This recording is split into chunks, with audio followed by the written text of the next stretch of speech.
Magandang araw po mga kapuntos at galing po tayo sa bago lang tayo natapos sa misa at bago din tayo natapos ng blessing ng bahay dito sa Anas Valencia, Bohol. At kumusta po kayo? Salamat sa Diyos na makapag-live na po tayo at ating greetings sa inyong lahat. At sana nasa mabuting kalagayan po kayong lahat. At salamat tayo sa Diyos na hanggang ngayon ay buhay na buhay pa tayo sa biyaya na binibigay niya sa atin. Biyaya ng the gift of presence. At meron akong isi-share sa inyo ngayon sa exorcism moment. Nanood natin si Boyles. Laging nanonood dito sa atin, Boyles Aid. Good evening, Father. Si Mercy Libria. Morning, Father. Good morning ninyong tanan. O si Mercy, si Margie Tulin. May buntag, Father. O si Julieta Cagas Salva. Good morning, Father Darwin. O si Rooney Buyet, watching from Iligan. So, salamat kayo, Brother Buyet. So, mag-greet muna tayo sa ating mga kapatid na laging sumusubaybay sa atin. At meron akong i-share sa inyo ngayon. Rosalinda Antonares. Good morning, Father. Watching from San Isidro, Davao. Nawala. Si Calibre di Boxio from Germany. Night duty. So sa Germany ngayon, gabi ngayon sa Germany. Magandang gabi sa inyong lahat dyan. At si Leah Francisco, salamat. Nawala. Si Lini Trinquite. Kumusta watching from? Nawala. Si William J. Rimular, maayong buntag, igsuon. O si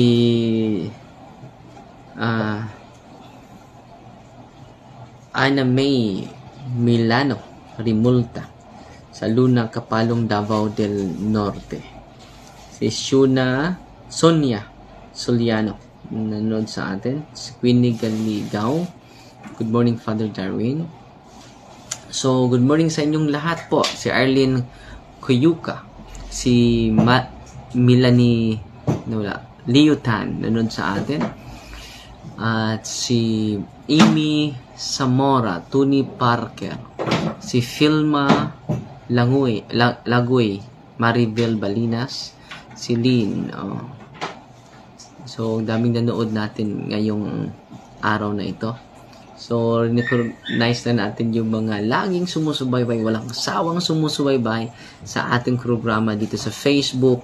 Dahil sa mga karanasan natin, na-empower natin yung mga pari natin dahil ang daming nangangailangan po. Kung ang mga pari makatikais natin, ma-empower natin, amazing yung simbahan.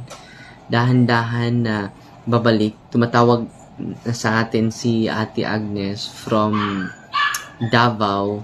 Sabi niya, ang daming nabago, ang daming na change yung kanilang mentality and appreciation sa sacrament ng simbahan.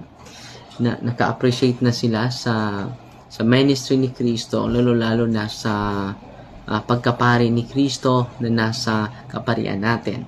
Because all priests are in persona Christi, representative of Jesus Christ. At dahil dyan, ipagdasal natin yung mga pari. Dahil dyan, ay malaking misyon natin para sa simbahan sa pamagitan ng pag-empower, pagkatikais sa mga kasamahan natin ng mga kaparian upang may kayat sila kahit hindi sila magiging exorcist. Hindi kailangan maging exorcista lahat. Pero kailangan na mag-deliverance sila. Ang daming gagaling at ang dami ding ma-liberate from the evil spirits. At ngayon, ang isi-share ko sa inyo yung sinasabi ko na from Kalapi na nag-react, no? After sa talk ko, kumakain ako, pinasnacks nila ako after sa talk. At ang nangyari mga kapatid, itong lalaking ito from Liburon, Kalapi, hindi ko lang ibigay yung tunay na identity niya, tunay na pangalan niya. Isang linggo na pala walang tulog, no? Nagmakaawa po yung tatay na, Father, pwede mo pa siya ma-pray dahil wala siyang tulog. Pumupunta na kami sa mga doktor, biglang yung likod niya, no, mabigat, at yung tiyan niya ay parang may acid reflux, parang punong-puno, at yung ulo niya ay hindi niya maintindihan. At sinabihan ko sila, nung deliverance ko doon, simple diagnostic prayer lang doon sa Kalapi. Ang nangyari mga kapatid ay nag-react talaga. Na meron na siyang sinasalita na hindi mo maintindihan. At nung pinapunta natin dito sa office, grabe. Mahigit sa 15 ka mga pangalan sa mga demonyo ang nasa kanyang katawan. No? Literal talaga na pangalan ng mga tao, pero hindi na yun mga tao. Hindi na yun kaluluwa ng mga tao. Tunay na yun na demonyo. Pero ginagamit lang ang personalidad sa kanilang mga relatives. Sabi ng family members, Father, lahat ng minimension sa kapatid ko ay mga relatives namin na matagal nang patay. Matagal na dang patay. No? Hindi na yung relative ninyo, dahil yung relative ninyo, kung totoong kaluluwa yon, hindi yan sasapi. Yung totoong kaluluwa ay hindi yan sasapi. Kung i-grant sa Panginoon, pwede yan magpakita sa inyo, pero hindi yan sasapi ang kaluluwa niya sa mahal natin sa buhay. At alam nyo, sabi ng tatay, Father, dahil sila ng deliverance pagkagabi after sa talk, dahil in-empower ko itong gagawin mo, tay, dapat pupunta ka din sa sacrament and then do deliverance to your house. Alam nyo, malaking improvement daw, makatulog na yung anak niya. Just imagine, marami ng linapitan nila, pero there's no little improvement sa kanyang karamdaman. Pero ngayon, malaki talaga, nakatulog na siya, at hindi na siya, pero mag-react pa rin. Sinasabihan ko, huwag lang tayong magmadali, tay. Huwag tayong magmadali. No? Walang magic nito. With your cooperation, with the empowerment of the team sa ministry ni Kristo, malaking tulong po yan, tay. At lagi kayong magdasal, yung cares. Huwag nyong kalimutan ang cares, confession. So, sa ministry natin, ini-empower talaga natin yung family to pray. Dahil, anong sabi ni Kristo sa banal na kasulatan? Nabasahin natin ang Matthew chapter 18, verse 19. Maka-inspire po ito. Ito ang nakasulat, mga kapatid. Sabi ng ating Panginoong Hesukristo, tandaan din ninyo, kung ang dalawa sa inyo ay nagkaisa, kung ang dalawa sa inyo ay nagkaisa dito sa lupa sa paghingi ng anuman, ito'y ipagkaloob sa inyo ng aking Ama na nasa langit. So, uulitin ko, tandaan ninyo, kung ang dalawa sa inyo ay nagkaisa, kung tayo'y magkaisa sa dasal, hindi magkaisa sa takot, ay ibibigay sa Diyos Ama ang hinihiling. Kung buong pamilya ang magdasal, ang buong pamilya ay dadagan yung pananampalataya, hindi yung takot. Grabe yung healing. Grabe din yung liberation from unclean spirits, no?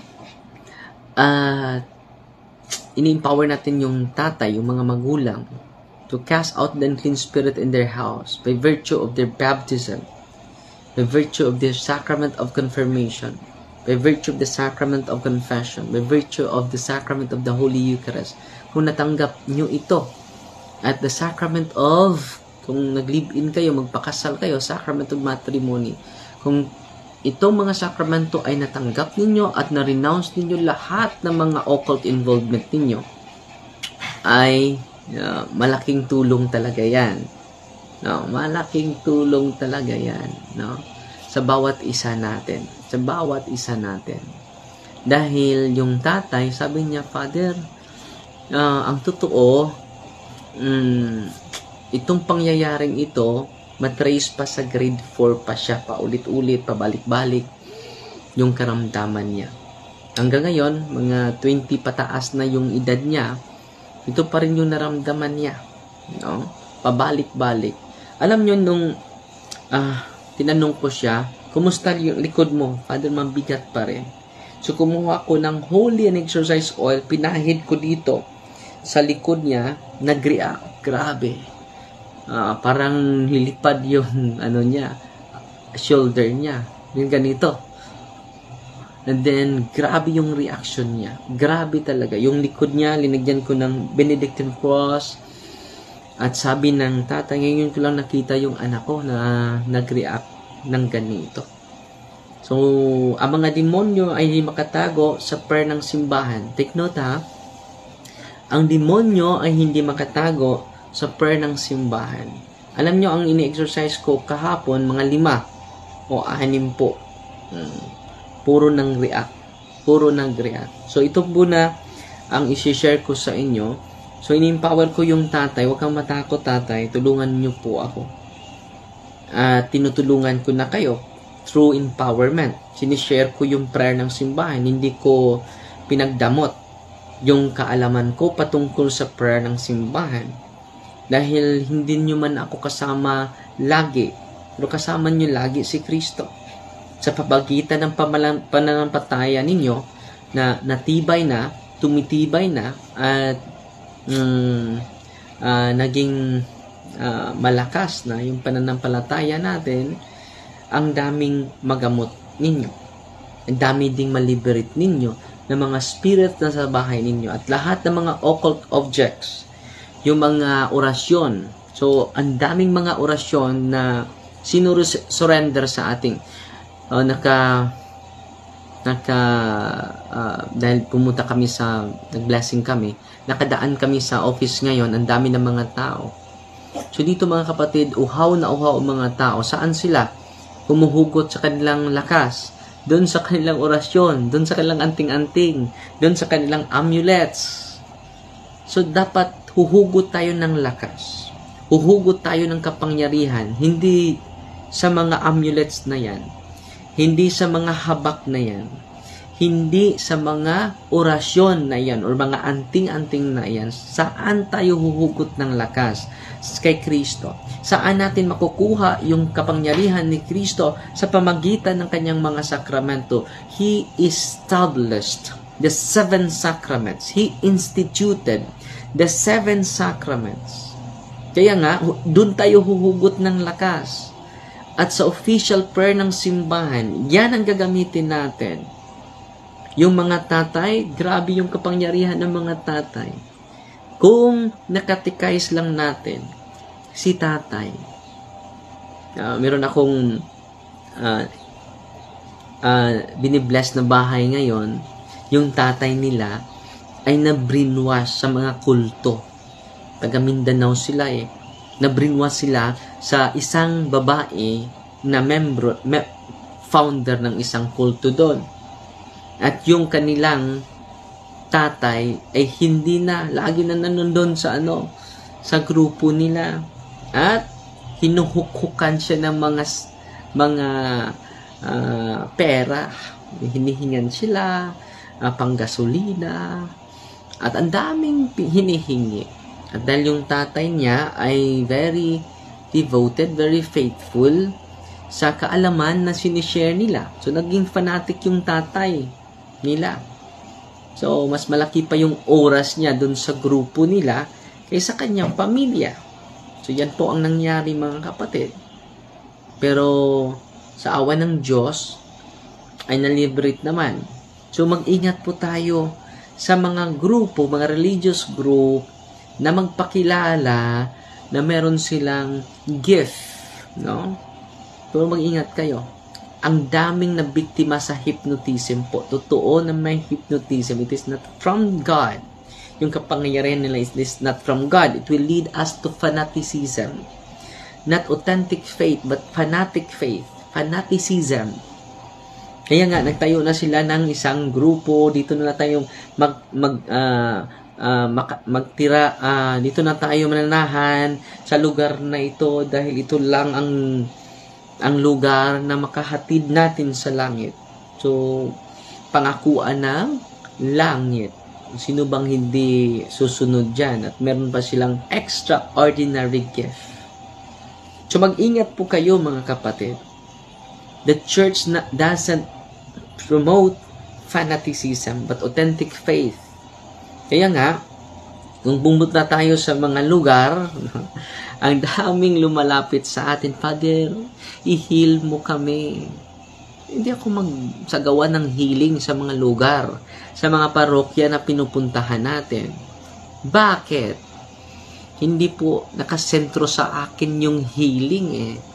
Nakasentro po yan ni Kristo. Nakasentro po yan sa ating mga sakramento. All priests are healers. Anong ipapayo ko sa kanila? Go to your priest. Father Darwin is not the source of healing, but the sacraments are. Amen? No? Yan ang katotohanan po. At hindi po ako nag-imbento ng sarili kong sakramento. Kaya nga, ang pakay ko sa pagpunta natin sa iba't ibang lugar ay to empower the people of God, to awake the power from within, because we receive already the sacrament, but we are not guided how to use the power shared by us to Jesus Christ, shared by us from Jesus Christ. So, sa mga talk natin, ini-empower natin yung mga kapatid natin na laging sumusubaybay sa ating programa. At sa pamamagitan ng karanasan natin, marami akong karanasan kagabi, pero dahan-dahan isi-share ko sa inyo para to inspire you, to inspire the priest to use their power. Grabe yung kapangyarihan ng pari, mga kapatid. Kung na-amaze kayo sa mga albularyo na mga high rank, yung mga spirits guide nila, the more kayo ma-amaze sa kapangyarihan ng mga pari. Dahil yung kapangyarihan ng mga pari ay hindi galing sa kadiliman, kundi galing sa kapangyarihan ni Kristo. Amazing talaga. Hanggang ngayon, na-amaze ako sa kapangyarihan ni Kristo. Hindi naman lahat kagaling. Hindi naman lahat instantly maliberate. Dahil hindi naman ito magic. Yung prayer of the church, yung deliverance prayer, yung exorcism prayer, yung confession, hindi naman ito magic. No? Walang magic dito. Pero kung instantly healed ka sa Diyos, pinatubo ng Diyos yung pananampalataya mo, strengthening the gift of the faith, strengthening our faith. Kung may instant healing, I think it is not a magic. To strengthen your faith. Kung hindi ko pa pagagalingin o maliberate sa unclean spirit, strengthen your patience. So lahat po ay may virtues na tutubo. At kung hindi ka man pagagalingin sa Diyos, may bago kang ministry, the best ministry na hindi mapantayan. It is the ministry of suffering. No? Sa mga may sakit ngayon at hindi kayo ginamot ng Diyos, hindi kayo na-heal, may bagong ministry po kayo. Ministry of suffering. At don't forget that the suffering of Jesus liberate us from the slavery of darkness. Liberate us, casting out from the power of darkness. Sinisave po tayo sa kapangyarihan galing sa kadiliman po.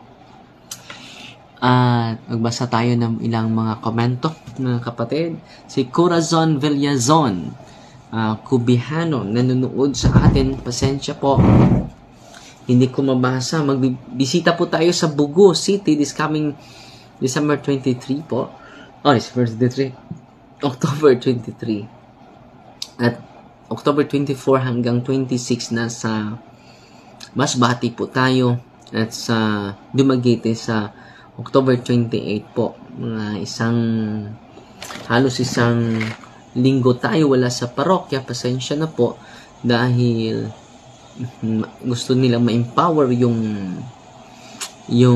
iba't ibang probinsya na madaluhan natin.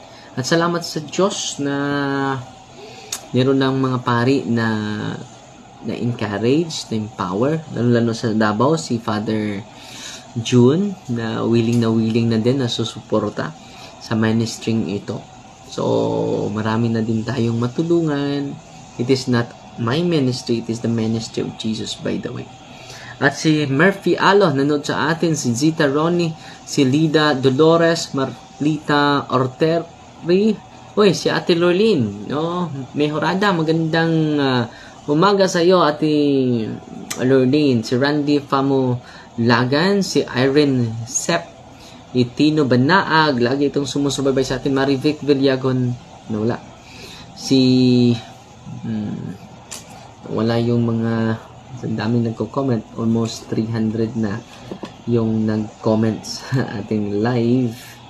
Salamat. Dahil sa pamagitan ng Facebook, naabot natin kayo at nakakilala tayo sa pamagitan ng social media po. So, ginagamit lang natin to catechize the people of God. Okay?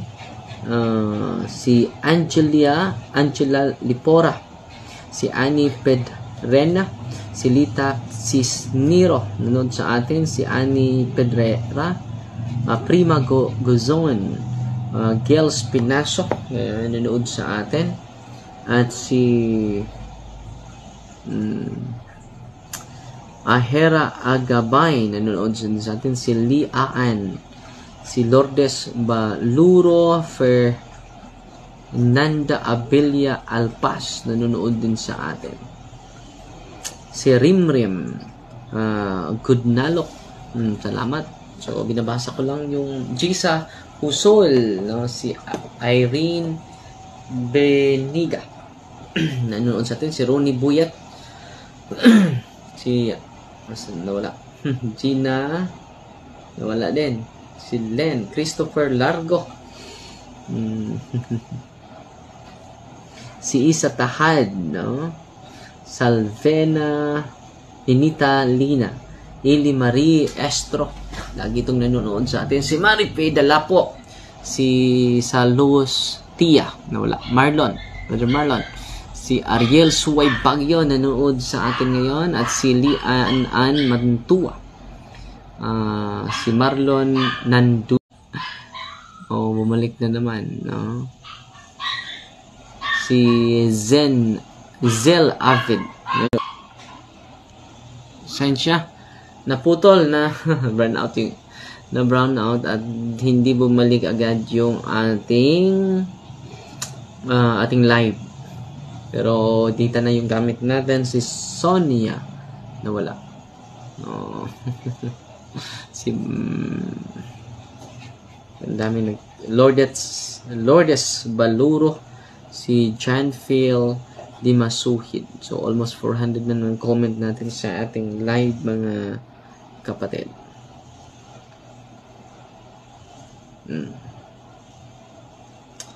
Si Rona Algano, nanood sa atin. Si Vince Yamumo, good morning Father Darwin. At si Lourdes, see you here in, dahil pupunta tayo sa Bugo City Oh, nawala na naman. Oh, bumalik na naman. Yung internet natin ay pawala-wala. Oh. At si Franz T. Mayor, may buntang nakaduol kog tambala, nagsuggest na wala na. Nanonood sa atin. Si Clyde. Clyde Gitcano, yung pinsan natin na active din sa ministry ng deliverance. Ang ganda, no? So, si Jocelyn Batulat Maglinte. So, maganda itong live natin dahil makagiri tayo sa hindi katulad ng mag-recording. Mag-recording lang ako. Hindi ko mabasa yung mga comment niyo at hindi ko din ma-recognize yung inyong mga pangalan. Grace Dinampo. Nanonood sa atin si Monica Ligaspe, si Vince, si Ate Mila Buhawi. Wala yung iba. Si nahurot na ako. Saan to? Si Maria GC Manta Laba nanonood sa atin. Si Annelyn Nunay, Cyrus Glain, pa-shout out father. Si Christopher Largo. Si Jocelyn Anadal, Jiang Ning, no? Malapit na ng 400 yung mga comments natin. Ang dami. Si Jasmine, si Fives Cara de Guzman, at si Philip Cesar Herrera, si Mary Jane Cayeta, Goldias. So, last 3 minutes na lang. Si Sandrena Bianca Nizel, Monica Ligaspe, si Irene Rosa, si Arlene Kuya, wala din. Kuyoka. Salamat pala sa mga nagpadala ng mga stars.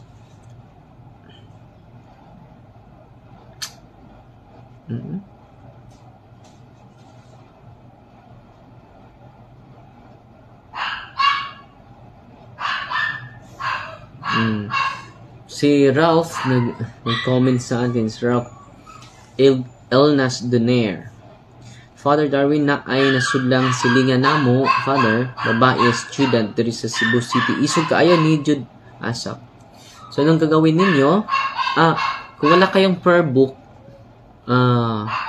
pinupost po natin ito sa sa punto per punto stop yung prayer.